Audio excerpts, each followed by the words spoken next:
Smelling good though. Pay for effort. I told you, our chaos just goes and goes and goes. Welcome to our show, Kyle. This is Chatting Underground, and we are visiting with Kyle Blessing. And you're gonna have to say the name of your band so I don't screw it up. Sorry, it cut out for a second.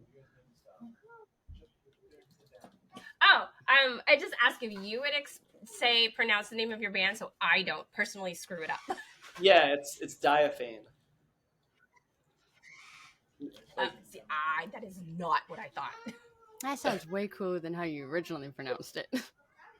A lot of people mispronounce it. It's people say diaphany or diaphragm. I've gotten a few times, so didn't really pick the easiest word to say, but that's okay. How did you come up with the name?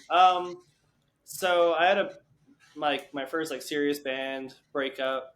This is back in 2016. I started it, so it's been 8 years. And I was like, all right, I'm gonna start a new project for just my music, because that was a project with another friend who was a singer-songwriter as well. And I just had in my mind that I wanted a one-word name that started with the letter D. And then I was reading a book, Ulysses by James Joyce, and I saw that word in the book and I liked how it sounded, and I was like, that's it. Nice. Okay, that works. We tossed around our name for a while. I was like, what do we want to call it? I just was like, no, that's it. Kind of picked it pretty quickly. Nice. That works. That's part of the process though. It's picking your name and where does it come from and how did you get it and proper pronunciation. Yeah. I mean, I guess I'm not even entirely sure if I pronounce it correctly, but I'm pretty sure. I will slaughter things and then have to be I totally. For the first probably 3 weeks, I was consistently messing up my friend Scott's band's name and reversing the words. And I told him, I was like, I'm mildly dyslexic. I'm sorry. I'm seeing it. That is not what my brain is seeing. I can't help it. I was like, I'm going to put it on the mirror in front of my desk so I don't screw it up ever again. And then, what is it? Last week sometime I was trying to come up with a theme song idea. And so I'm going through the list of everybody that's been on the show and I'm meshing it into this word porn almost about we're across the Gypsy Road and we're hanging out in the city of the week and we're a little psycho, and I put the number in there and somebody came back, they're like, it's 78, love. I was like, shit. I still messed it up. Messing it up. So it's all good. We're perfecting imperfection still. Yes. We are definitely consistently practicing imperfection. I'm gonna be imperfect and it's okay. Yeah. So just gotta get okay with that when you're doing stuff like this, right? Oh, for sure. I'm assuming that it has to be on all aspects of the entertainment industry, not just podcasting, but even at a show, you have to kind of be it happens. Oh yeah. You just have to let stuff go. I teach music for a living, and that's the biggest thing I tell my students. I'm being a musician is not about being really good at your instrument. It's when you mess up, just being able to play it off like you didn't, and that's the mark of a professional versus an amateur who will act like they messed up, right? So yeah, I get it. Yeah.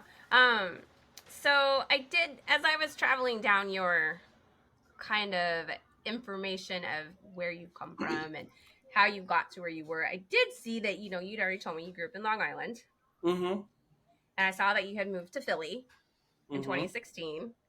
And I moved there in 2014, actually. 2014, okay. But I have a question. Yeah. I came across this thing where you had a band called Siren. Oh, yeah. Of the Ivans, and you all had Russian personas? Yeah, I was surprised you found that. I thought I deleted everything from that. But, yeah, that was really cool when I first moved here. Yeah, it's a Nardwar interview now. No. But, Russian personas, huh? Yeah, it was like this like silly idea me and my roommate at the time came up with, and like I didn't like the name Diaphane at that time, and I was trying to change it, and we were like starting like a new project, and we just came up with this silly name. It was named after her cat Ivan, and we were like, yeah, we all took the last name Ivan, and it was like, yeah, we're all like had Russian fake names and stuff, and it was silly. It was pretty short lived, and then I went back to just doing Diaphane. Okay. I will find tidbits of out kind of crazy things once in a while, and I'm always like, how? Where did that come from? Yeah, that Why? one was.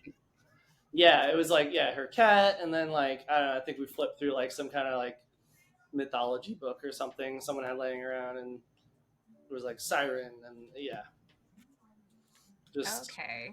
we're throwing together like one of those like someone in the somethings band names. Except there was no one was siren. That was like part of the joke. Oh. I don't okay. know. It was a whole weird joke thing.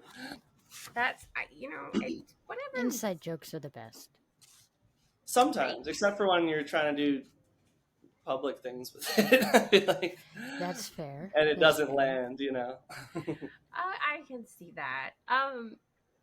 So in that like run of Googling you, I couldn't find much on Wikipedia, so I pulled it from everywhere else I could.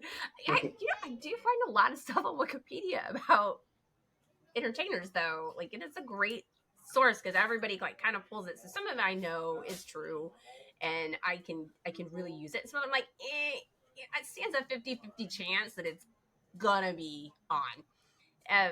So I had found another page, and I think it was like an interview maybe that I had come across with a little bit of information. So it kind of talked about like a little bit about your schooling and that you traveled abroad and studied a lot for music. Mm-hmm. Yeah. Like, that sounds fun. Oh, Kissing, give that to me. Okay. You can take the charge out. Okay, I need you to go in the other room. Thanks. I brought my jelly beans back.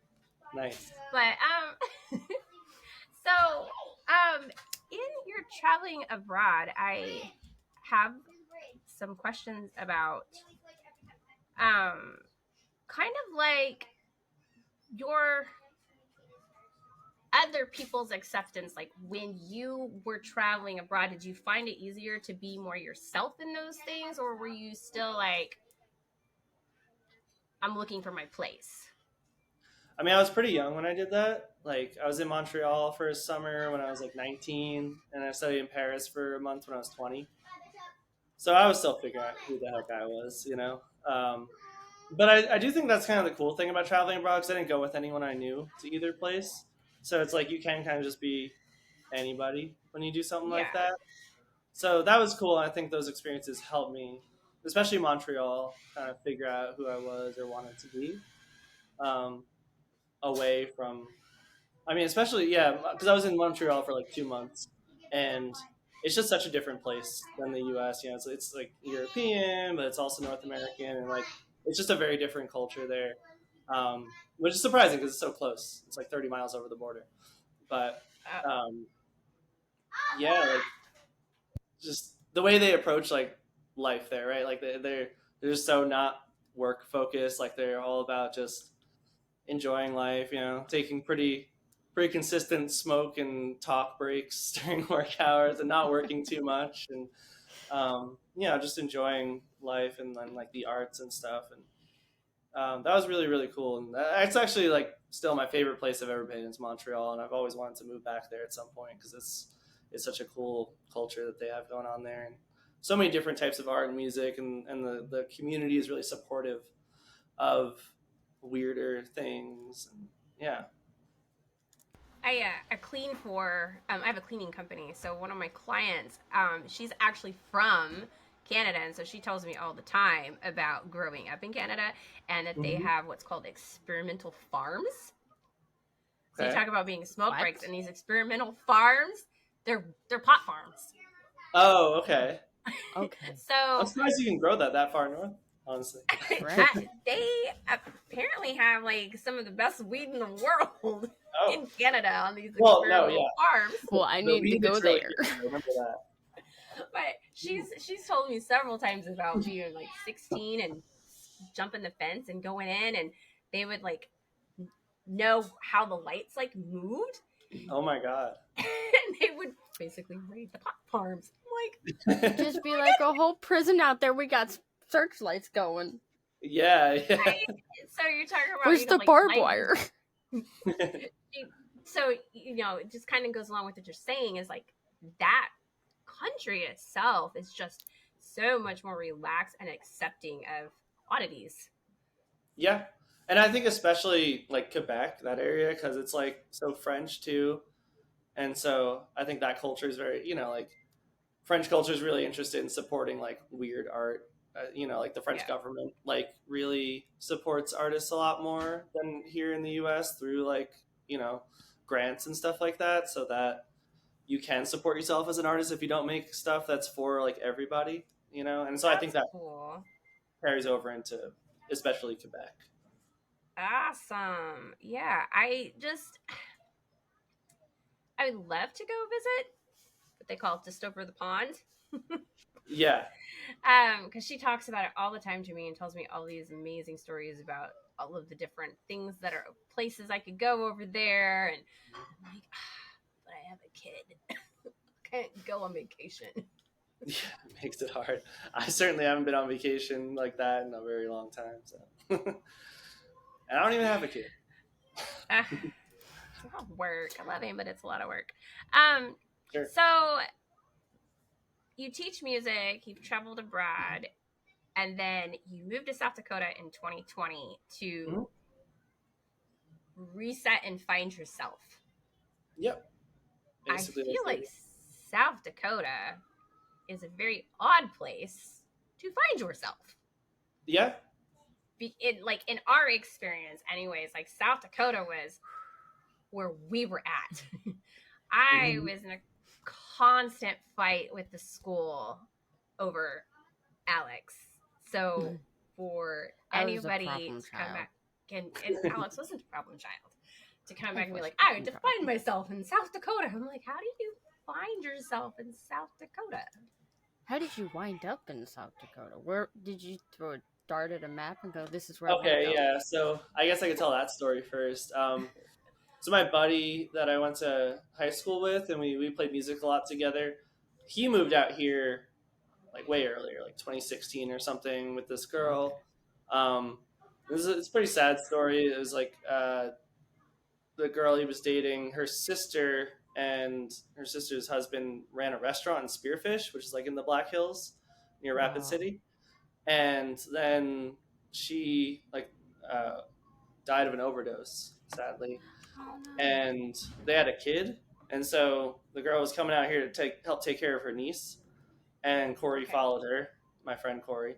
And they were living out here for a while. And then they split up, and he was here for like 3 years. And then decided he wanted to move back to the East Coast in February of 2020. And so the plan was he was going to come and crash on my couch till he found a job in an apartment. And then COVID hit like 3 weeks after he got here, or there, I should say. And so, that didn't happen. We were locked down together for like 6 months till my lease ran out in like June of that year. And at the end of that, he was like, hey man, like the East Coast is really like crazy and messed up right now. Like, let's just go to South Dakota. It'd be really chill.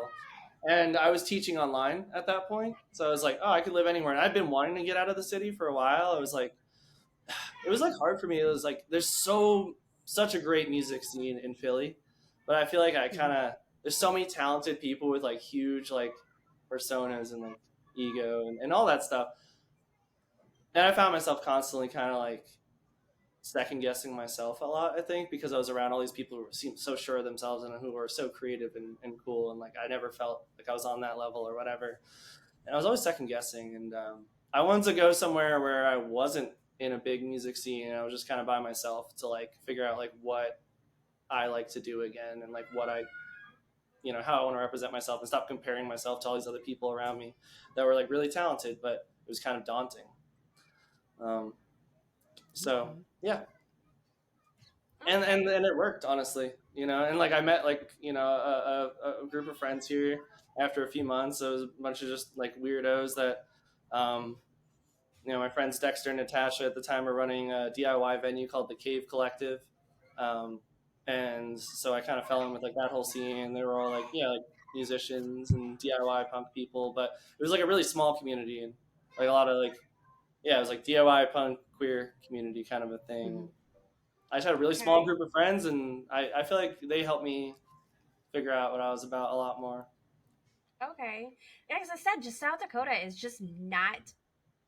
It is. I do not feel like after living there as long as I did that South Dakota is LGBTQ friendly. I may be Yeah, missing a no, few it's letters in there, but it is just not. like overall politically, yeah, but like Yeah. anywhere. I mean, this has I think been like a huge part of it, online discourse recently around like the Chapel Roan thing. You guys, I'm sure are aware of Chapel Roan. I have not heard about that I yet. know No, nothing. really? Is I it don't like follow media.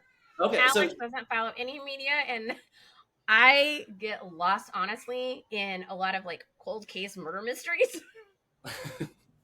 I fair have too enough. much Fair enough. ADHD for online Google searches. Yeah. If it pops up on my Google, I go click, read for about 5 seconds. If it doesn't catch my attention, on to the next thing.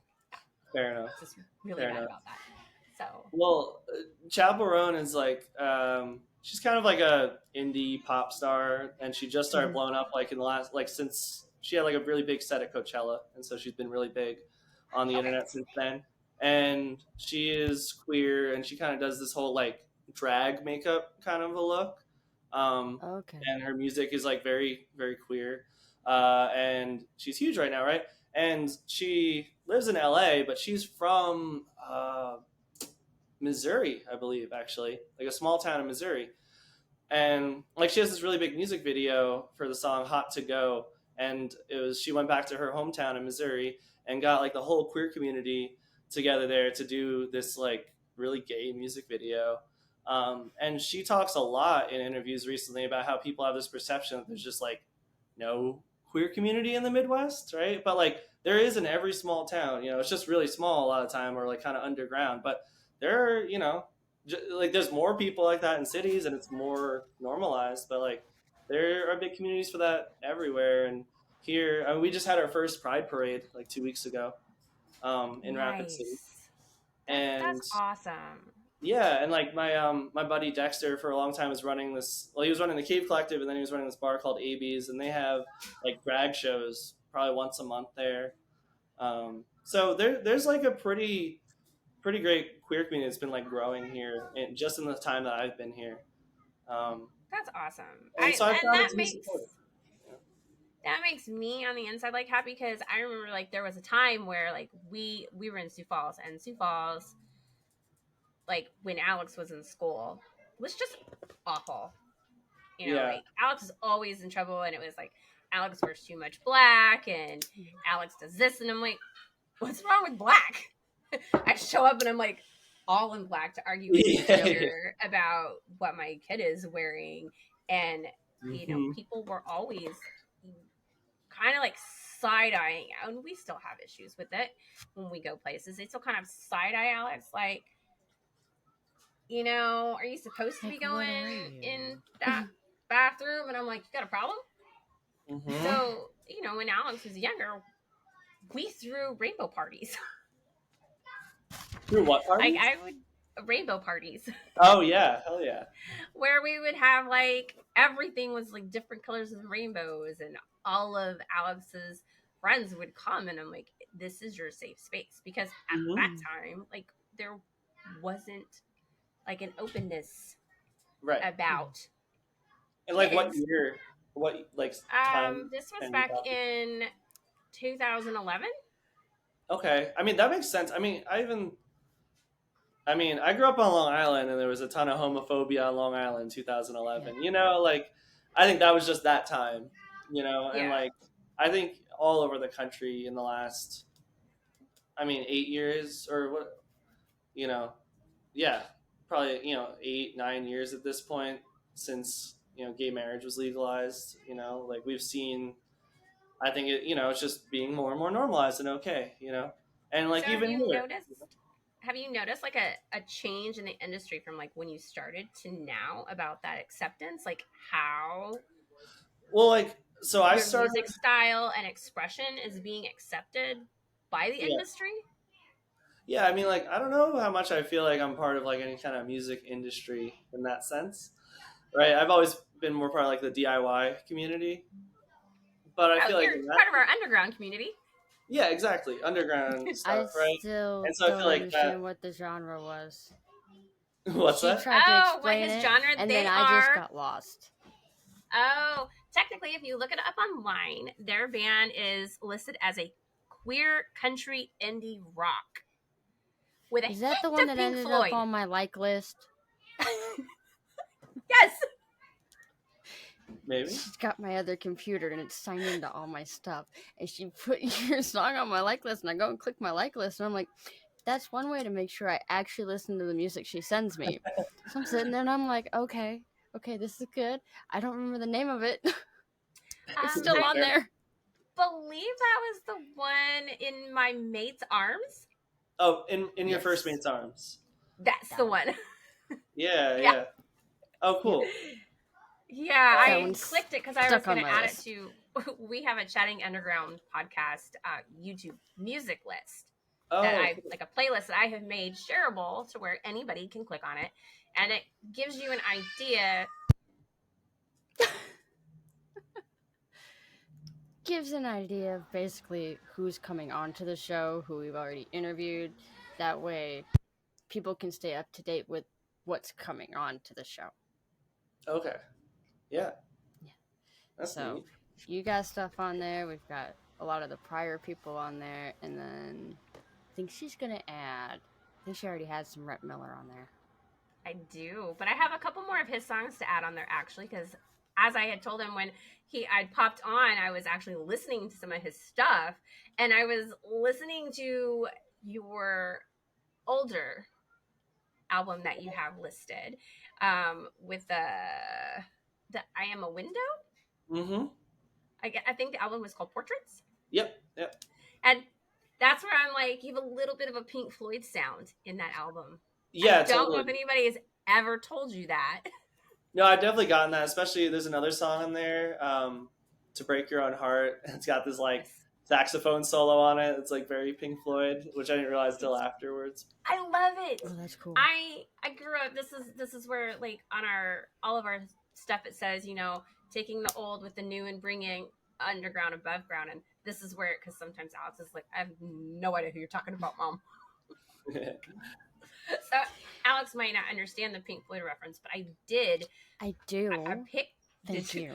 Like I picked it up and I kept thinking of like their song "Comfortably Numb," and I was like, this very Mhm. much kind of has like a comfortably numb kind of feel to it, Yeah. where I could put it on and I could sit outside and like watch the stars, and it would all kind of flow together, and that's a very good sound to have.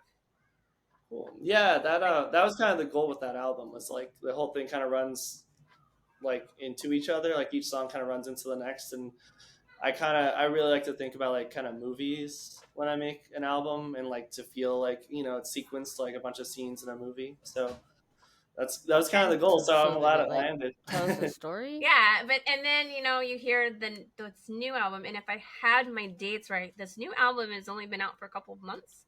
Like not even. It's been maybe like 5 or 6 weeks.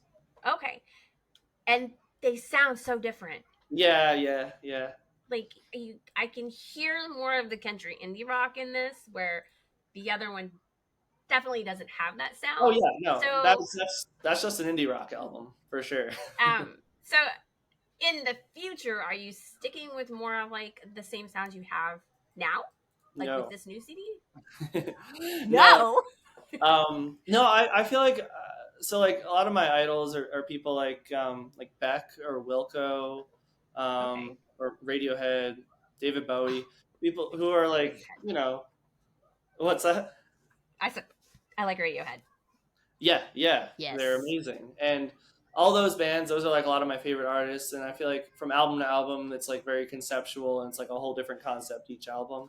And so that's kind of what I Okay. like to do. So, um, yeah, this one was very much like, I want to make a gay country album, but kind of shoegaze too. And that was the whole idea.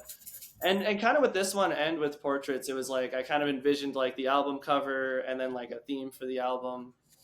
Okay. And so like the next one, we're working on like an electronic kind of a thing. Ooh, I do like electronic music too. My spectrum has been very broadened in the last few years because my children are from 27 to 7. Oh yeah. And I've gone through listening to German rock and Russian rock to K-pop. Yeah. And electronic music, like a few years ago I went to go see Alan Walker, which is a 6-hour rave party. Okay. Like it's all DJs, and it's one starts, and as he's finishing his set, the next DJ comes up and slides right into place. That's they really never miss a beat. That's awesome. And it was like we got there, and that's what it was. It was just 6 hours of like electronic dance music. It was awesome. Oh, yeah. So I will be listening for your dance music. It's not gonna. I wouldn't say it's gonna. Well, there's one single we're working on that's definitely dancey, but I'm not really. It's not like it's gonna be like a dancey electronic album per se. Okay. Just like I feel like electronic can be like so many things. So. It can. Yeah. Like when I listen to some of the electronic stuff that my youngest daughter has gotten us, kind of like introduced us to, and it's very what you would consider like electronic music because it's all like synthesized, but it's got a lot of like melody and feeling to what they're saying in their words. Yeah, exactly. That's definitely more the way I lean. Like take like Radiohead when they did Kid A, like more in like that realm of things, where it's it's like an indie rock band doing an electronic project, more like that type of stuff. And I've also gotten pretty into like hyper pop and stuff the last couple of years, so there's like going to be a little of that in there. I did a lot of experimental electronic music when I was in college, and like especially in Paris and stuff, so there's like that in there. Yeah, that's cool. I'm excited. We love new music here.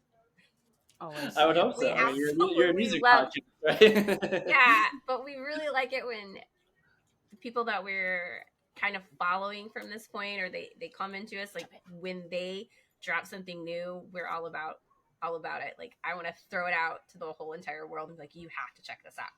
Heck yeah. So you will be on my list of you have to check this out, because as I listen to it, I'm like it's fun. I'm not more what I would consider like a country person, but I'm like at the same time like it's not twangy. It's kind of fun. It's like country music for people who aren't super into country music. Yeah, I do not like country at all, and I was like, okay, I can get down with this. I got that. Did exactly you do this, Mom? Like that's where it went. Like it wasn't on my list.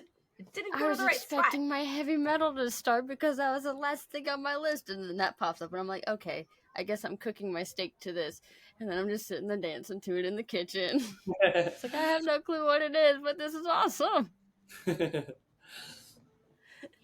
Yeah. I feel like it's like I don't know. It's like country music, but if you like indie music, it's not like country. It's not Alan Jackson, I can't do. That is not my style. No, I mean I love classic country, like 50s, 60s country. It's like my stuff. Okay, yeah. I saw that you had a reel on Instagram, and you were talking about a song from the 70s, and you guys did a cover for it. Yeah, and it's on this CD, and I had to go listen to it. Yeah, that one. Was like this came out in the 70s. They were brave. Yeah, no, that song was really cool. I actually just got to talk to one of the original writers. The other one unfortunately passed away in 2020.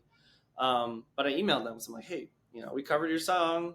I just wanted to show it to you. And I also had a question about it so that song came out in 1973, and it's called I Fell for Her, She Fell for Him, and He Fell for Me. and it's this like country song about like a queer love triangle kind of a thing. And the way we found it was our pedal steel player, Pat Fleming. He had a friend who like found this 45 of that song in a record store years ago in Wyoming, and just thought the title was like hilarious and bought it. But you cannot find that song online at all. Like there's like almost no record of it anywhere. That's crazy. And actually, before he even joined the band, we were starting to do the queer country thing, and he was like playing pedal steel on the record, but wasn't in the band yet. And he showed me the 45, and he like recorded it on his phone and sent it to me. He's like, "You guys should cover this song." And I was like, "Oh my god, this is perfect! Like, we have to do it." And one of the really weird things about it is that the narrator's best friend is named Homer Simpson, and he's the one who falls for him, right? So Homer Simpson is like the queer component of the love triangle. And this is 1973, and The Simpsons didn't air until 1989, right? Wow. And so I was really confused. I'm like, wait, so where did the name Homer Simpson come from? And I couldn't find anything online. So I emailed the original writer, and he was like, yeah, we just ad-libbed that name on the spot. And then The Simpsons came out like 16 years later, and we were like, that's weird. That's crazy. Isn't that so wild? A weird name to like ad-lib all of a sudden. Yeah, right? Exactly. It's like a very specific name. And funny. So it's very strange. And I just thought it was a really cool story. So I'll have to add it to your list later, Alex, so you can hear it, because I've already listened to it a couple times. Which one? Song. The I Fell for Him. Actually am already staring at it on my phone. I was literally going to mute so I could listen to it, so I could understand what you guys are talking about, because I feel so young and lost. Like, it's literally pulled up. It's that one. You're doing your homework a little late, Alex. You know what? It's what happens when you work 6 days a week. Yeah, fair enough. I know. So at this point, just keep adding stuff to my playlist. It'll never get missed. I can do that. Okay. Logs in tomorrow and there's playlist. 80 new songs on the playlist. That's fair. I deserve it. Just saying, not doing your homework like you're supposed to be. I'm trying. So, with all of the things that you do for your band, do you guys do all of your recording and editing yourself, or do you have a company that does that for you? We record it all ourselves. So, we record all the drums at a studio, at a Ridgetop recording here in Rapid City. So we just like go and track the drums there. And then I have a studio that I rent in town here. And so that's where we record all the other instruments basically. And then, so for 3 of the songs on this EP, we mixed them with Joe Reinhardt, who is, he's a really, really awesome producer. And he also plays lead guitar for the band Hop Along. They're a really great indie rock band out of Philly. Pretty big, like a few years ago. They're still really big. And so, I went to Philadelphia and I mixed those songs with him. But then 2 of the songs on the record, the covers, Cowboys Are Frequently Secretly Fond of Each Other. And I fell for her, she fell for him, and he fell for me. Those 2, our drummer Ed mixed. And we just kind of mixed those together in our studio. So it's like a little of both. Okay. Because I wasn't sure, like, from what I was like reading online and stuff, it didn't sound like you guys were signed with anybody, so you are what we could totally consider underground. Like, you are self-doing, producing, promoting all of your stuff. Yeah, it's all DIY. I give you mad props for that, because it's so hard to try to brand something and support your life. Yeah. So thumbs up to you guys. Thanks. Yeah. Definitely not at the part where it's supporting us, but working on it. Yeah. Someday our podcast will make us $1 million and we're going to throw a party. Hell yeah. As you should. Right now we're making friends. We're helping to promote bands that people don't know exist. and Mm-hmm. helping to spread their music. And hopefully at some point we'll be able to align bands with venues. Even, you know, I have a venue that I work at out here, and I've Yeah. become friends with other sound guys that work at other venues even, and I can be like, hey, you know, I have these bands, I know they're going to be coming through, can I pass some information along? I Yeah. would love for some of the people that, you know, that we talk to like come to our venue, because it needs more variety. Yeah. Yeah. I hear that from venue owners all the time. It's well, we just, it's considered like an indie, like I feel like they're mostly like indie rock Mm-hmm. a lot of times, or we'll get like lounge music a lot. Okay. And I'm always like, can we get some rock in here? Well, there was quite a few. Wasn't the birthday massacre there? Oh yeah, you were Yeah, talking about them earlier. yeah.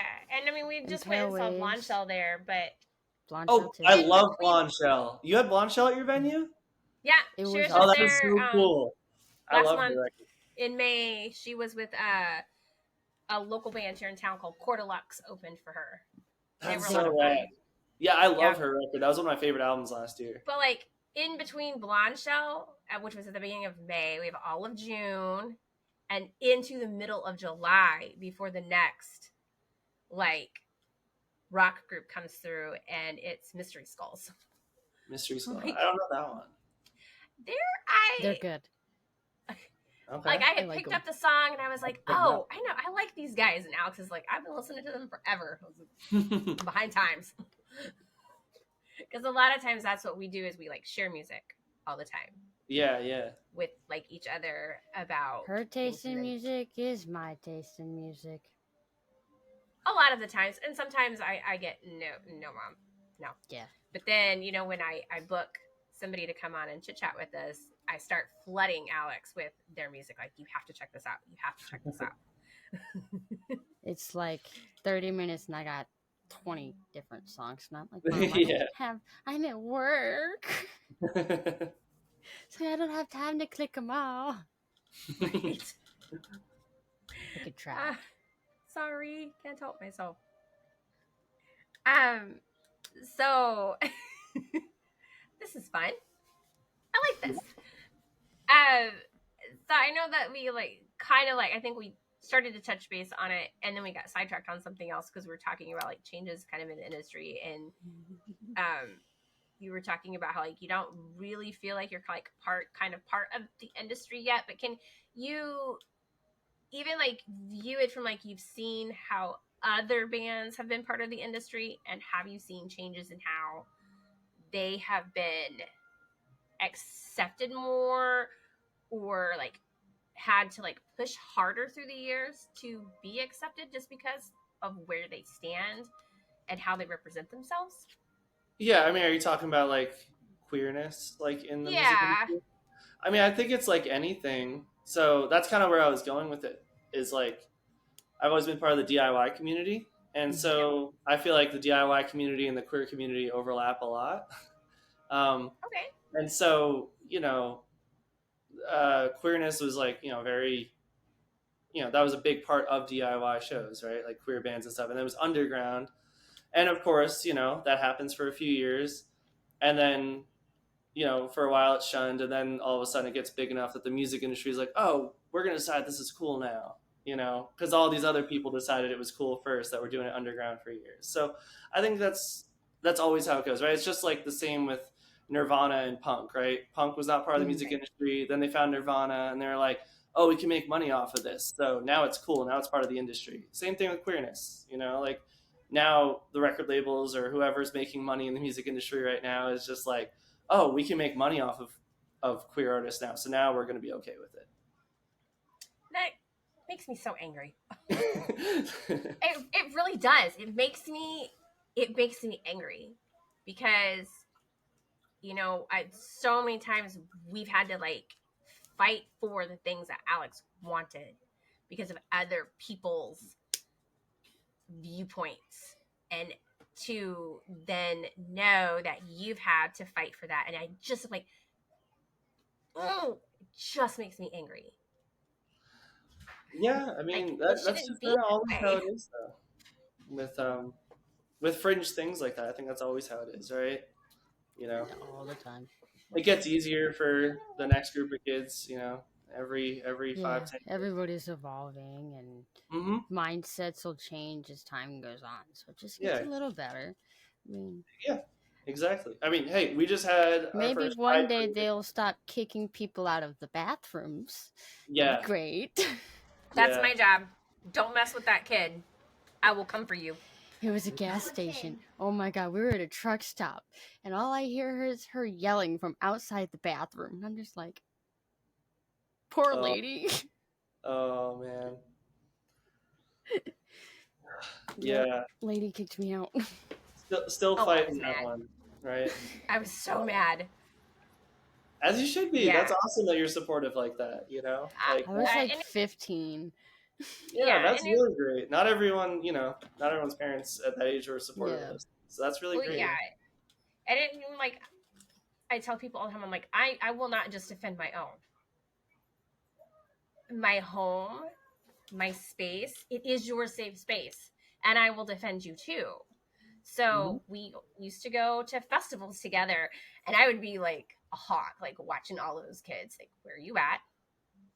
Because I'm gonna beat somebody up. Yeah. So it irritates me. I hate it. But I feel like when you can feel safe in your space and your skin to express yourself, that is a time to celebrate you. And so in some of your like pictures that you had for the album, and I was reading the monologue that you had typed out about it, and I was just like, oh, he feels safe.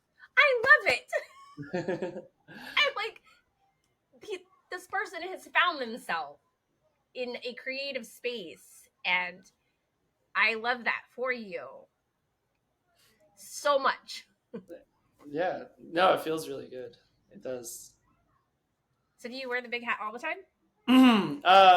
Pretty much every show for like the last year. Yeah, I've worn it. I saw that and I thought about my kids would go to the beach and they have like these great big sun hats, and I'm like, oh, Kyle would fit in. I can see all of them at the beach in their giant sun hats. Yeah, I get people trying to buy that hat off of me in bars like every single time I wear it out on the weekend too. Like, yeah, like, people like that hat. Have like 50 of them, maybe like, sure, it's $100, it's $150. Well, they're like it was like an almost $100 hat. Oh, I like had a vision in my mind when I came up with the album cover. I was like, I know what it needs to look like, and like I knew exactly what the hat had to look like to pull it off. I needed it to. I wanted a cow print. I needed it to be a perfect circle. I didn't want one of those ones that folds up like this, right? And so I was looking at all these cheap ones, and like they all either the cow print was weird or they folded up. And I found this one. There was only one available on Etsy or Poshmark. And I was like, yep, that's the one. And of course, it's the only one that's like really expensive. But screw it, it's like that's the look I want. It was worth it. Yeah, it was totally worth it. Yeah. That's okay. I saw that and I was like, how does he's wearing it everywhere? Yeah. I would too if I paid that much for a hat. Yeah. You just paid $90 for a hoodie. You know what? You mind your business. Yeah, you just got. And who paid for your shirt that you don't wear? It's on the shelf back there. I will eventually wear it, but it's on the shelf back there. And how many we go to a lot of do concerts. You have that sit on that shelf? No, there's only the shirt and then the Daikombi hoodie is back there. I'm gonna give that hood away. We're gonna raffle that hoodie off. The tote bags. The tote bags. Oh, my totes. There's 3. Do you use them when you leave the house? No. I bought the one because I needed a purse at the concert. Like, they wouldn't let me bring my purse. Literally. So I had like my I don't like that anymore. Because back it's pocket, like a and I had my phone in my other pocket. I'm like, I need a bag for all this stuff. This is not acceptable. So I bought a tote. Oh, so you can bring a tote in, just not a purse? I had to buy you it. go in and you buy Oh, it. in the venue. Yeah, it was at the merch table, so Oh, I just man. bought it at the merch table, and it's Well, the I most just ordered it expensive on- one I have back there. I was like, this is ridiculous, but I don't want to sit in the seat with my wallet sticking out my back pocket Yeah. for No. 4 hours. No. So, too bad you can't like mass produce that hat and sell it as merch. Yeah, that would be pretty cool, but no. I think it was probably made by hand by somebody. So Oh wow. yeah, I had this one woman come up to me the other night, and she was like, "I need your hat. Like, sell me your hat. It matches my purse." And she had a purse that had the exact same cow print on. She's like, "You need to sell me that hat." And I was like, "I'm sorry, lady, I can't." But then I told her, I was like, "I found it on Poshmark," and then I ran into that same woman like a couple weeks later. She's like, "I found the hat and I bought it."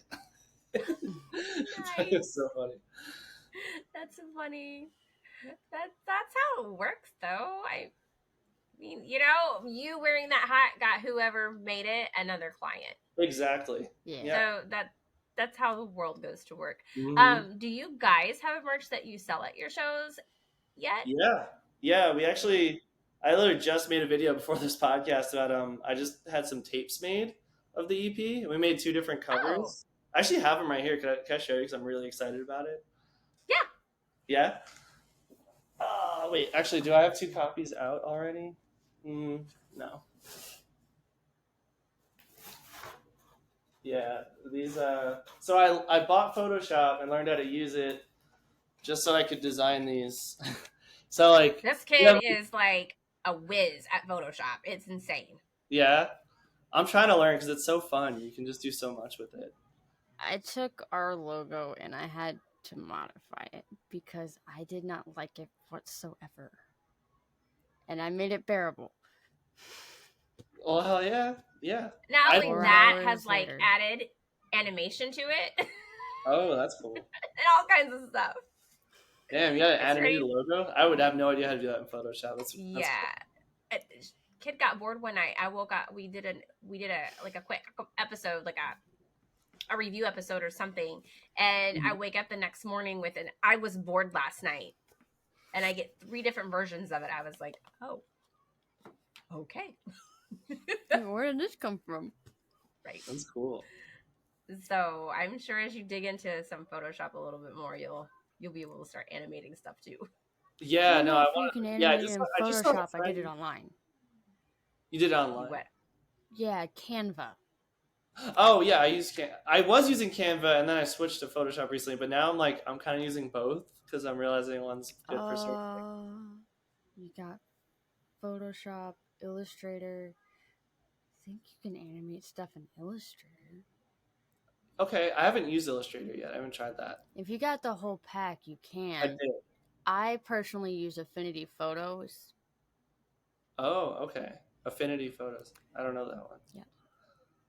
But I can send you the link. yeah, actually, I would love that. Although I did just buy Photoshop, so I don't know if I'm gonna buy another photo editing app right away. That's fair. But, I just personally did not appreciate going from paying for it as a whole to a subscription. Oh yeah, no. Well, I have the subscription, but luckily I was able to use my partner's email because they're in school right now, so I got the school discounts. It's like $20 a month for all of it. Nice. I love the layout of Photoshop. It's easier 10 times. Like, I know that like the back of my hand versus what I'm using now. Yeah. So it's a learning curve. Always is. But it's not too bad. Fair enough. Could I show you guys this cover? Yes. Yes. ADHD. So this is like the original cover art. Shoot, I don't know if you can see that very well. There it is. I can kind of see it. It's the same. Is it the same one that's on that? Yeah. So this is like the regular one, right? And I it's got like the front version. It's pink. Oh, I love it. Yeah, it's got the pink tape and got like the little the front version of the cowboy hat. Okay. Yeah, Can you sell those online? I want it because it's pink. Yeah. So I only made 25 of each of these, and we're about to do a bunch of shows. So basically, what I'm doing is like I don't feel like uploading them to a website. So I've No Shopify? I just got You rid of got Shopify. Cash App? Yeah, I'm just being like basically like DM us and just Cash App or Venmo me because like I would just rather do it that way. But I'm really excited about this one because we did this T-shirt design that everyone really liked. That was my partner's idea as well. This is like Cowboy Killer. I saw that and I thought about that and I'm like, oh, I love that. Yeah, I so do. like I really like that. we were making them by hand, and it's got like the little thing on the front. I like And that then we too. started mass producing those because it was way too much work. But then someone, a friend of ours, saw those and was like, when you put the EP out, you should make a tape that looks like that. And so I did. Yeah. So it looks like a little pack of smokes, but it says Cowboy Killer up here. I love it. I like super it. creative. And the big tape again, and yeah, it's just like super cool. So yeah, there I go, buying tapes and records, and I still don't have a record player to play them on. Well, dude, mine had one. It's the worst. I keep going to shows and buying vinyls, and I was like, when I get moved, I'll buy a record player because I was supposed to be moving this weekend, and it's been pushed back until after the 4th, and Okay. I will order it on the 3rd so that it will be here by the 5th. Yeah. Because I have quite a few vinyls back there, but the one I want also plays cassettes. Oh yeah, that's awesome. Yeah, one of those combo units. Yeah. Those are cool. So I'm gonna end up buying cassettes at shows now too. Yeah, they're like. I mean, I would have liked to make vinyl, but it's so expensive to produce, and tapes are so cheap to me. So, yeah, I support cool. Another group that we had on had said the same thing, that CDs and vinyls are just so expensive for an unsigned band to produce on their own. Yeah, and I'm like, it's awful. Yeah, but at this, and every car now having Bluetooth and no CD player, annoys me. It's disappointment. I'm so mad. I got my car, I got home, and I went, I can put a CD in it, and I'm like, no, I can't. Yeah. I feel like you kind of lose some of the bass in it and the hard, like, thump of putting a CD in the CD player. Like, it just sounds different. Because I have one vehicle that still has a CD player and then one that's only Bluetooth. And I'm like, some days this is just not enough. It's definitely different. Like, the bass player in our band, Dan, he was saying how like CDs, I didn't know this, are actually still like the preferred listening format for like any like hi-fi styles of music, so like jazz and classical music. It's still like CDs are preferred because it's like a higher audio quality than you can get from streaming or vinyl or tapes. I will agree with that. Like I said, we just had they won't be playing at the festival you're playing at, and I can't remember what it is. Oh, the Four Winds Fest? The Four Winds Fest. They play at the one in Sioux Falls. Yeah. So Pray for Villains just released their newest song. And listening to it because they only have it released online right now. And like, I know that there's so much bass in there and it has such strong beats, but I get so disappointed in the sound system in my truck. I'm like, you're just not hitting hard enough. Yeah. But part of that is because my truck is Bluetooth. But if I was to put a CD in there, it would thump. Yeah. So you do lose a lot of that, I feel like, music depth. Just streaming. Yeah. I mean, I know people say that like Apple Music and Tidal now have like higher quality stuff, like audiophile level stuff. But I don't have Tidal or Apple Music, so I don't know. I'm a YouTuber. I pay for a YouTube Premium subscription. Yeah. So it's just gonna be your normal, streaming quality. Right. But it is what it is. if the tapes work and it's your way of being able to get your music in people's hands, excellent. Yeah, and like I feel like people buying tapes these days, it's like I doubt most of the people that buy one of these is gonna like play the tape. It's more just I think people like why do people buy 4 copies of a Taylor Swift album on vinyl? You know, like with different colored vinyl, right? It's like they like having the Collector. thing Novelty. and like supporting their favorite artist or whatever, right? I I can't would say listen to it. anything. I have I'm that 4 person different that buys it to copies of listen to Pale it. Waves song album because Wait. it's got Pale Waves, their album. Okay. Unwanted. I have 4 different copies of it because I got the collector set. Yeah, So it's got exactly. a band member per disc, and I'm Oh like, yeah. I don't technically need 4, but what? Yeah, exactly. Right. And it's like you're probably not playing them all. I don't have a CD Yeah, player, or what? Yeah.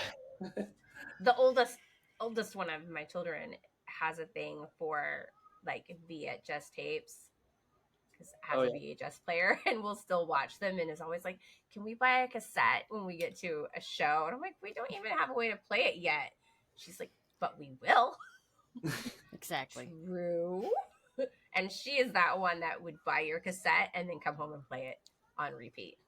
Like, I'm going to listen to this because I can, because it's my novelty and I love it.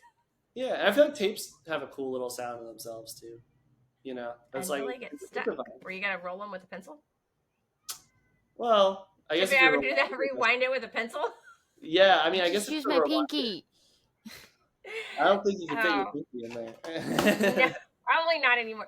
No, since I grew up with the old style boom boxes with the 2 cassette tapes, and you could record from one to the next. If your tape deck would get jammed or stuck, you have to like pull it out, pull all the recorded part out, and then you use a pencil to roll it back into the cassette. Yes. That's always frustrating, and then you're just like, I hate this tape deck. Yeah.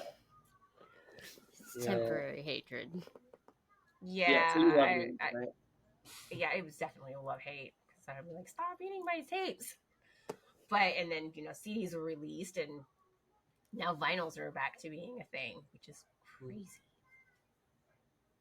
Everything's all cycles, right? It very much is.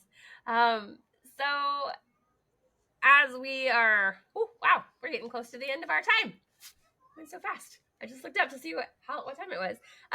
Where can people find you online? Yeah, mainly Instagram, TikTok, in terms of like social stuff. Yes.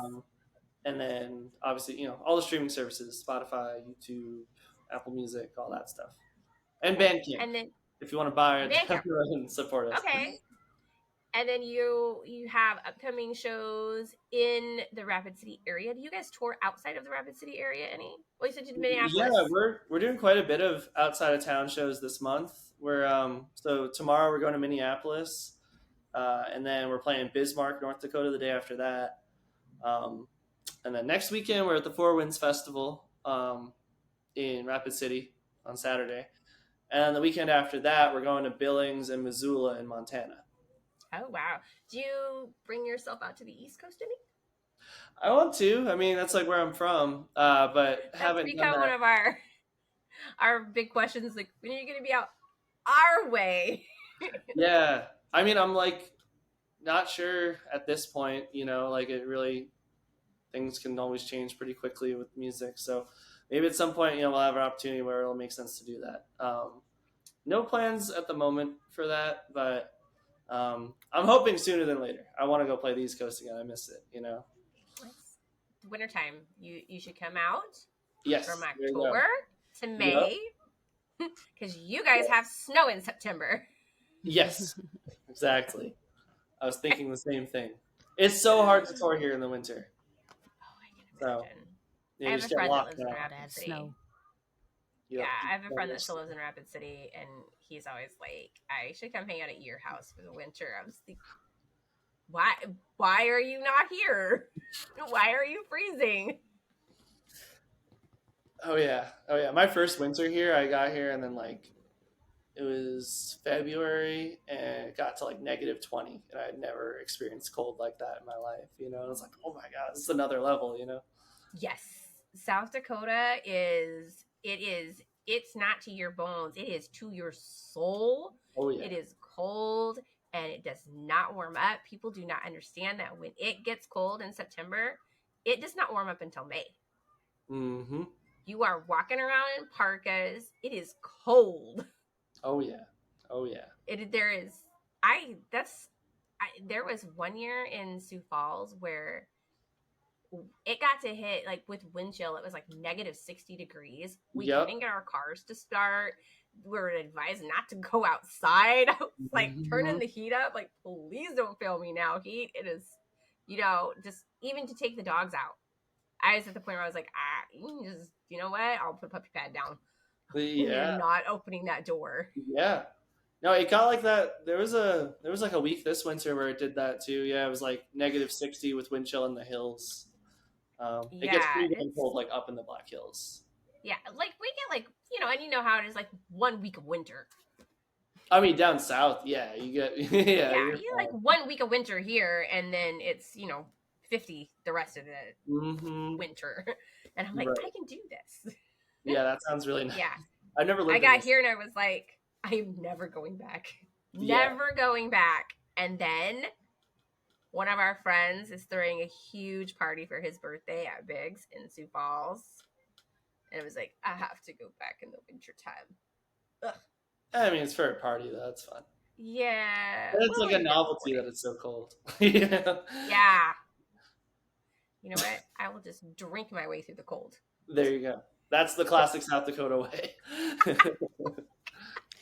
Great. Looks like I'm driving.